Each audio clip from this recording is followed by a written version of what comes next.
গাড়ি আছে খাওয়া দাওয়া ছাড় দেওয়া যায়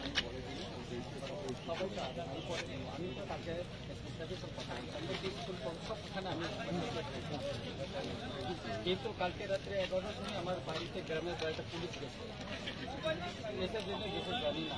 কিন্তু বাবাকে বললাম বাবা আমার সঙ্গে কথা বললেন না রাত্রে কোনো কথা বললো যে পুলিশ আছে যে আপনি তারা বলছেন আপনার প্রসাদ রাত্রে 11টার সময় প্রসাদ তো দিনে বলে দিতে চাই আর রাত্রে 11টার সময় কেন প্রসাদ না এটা বুঝতে পারলাম কেন থেকে না বাবা ঘরটা খুলিনি বলছে না তুমি এখানে না আগরতলাতে পুলিশ কিনা এটাও তো তার এমন মুভমেন্টে গেছে যে আজকে আমি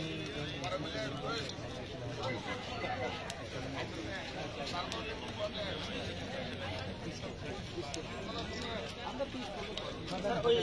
জোম্যাটো যারা আছে তারা যেন ইউনিফর্মে আমি বলে দিচ্ছি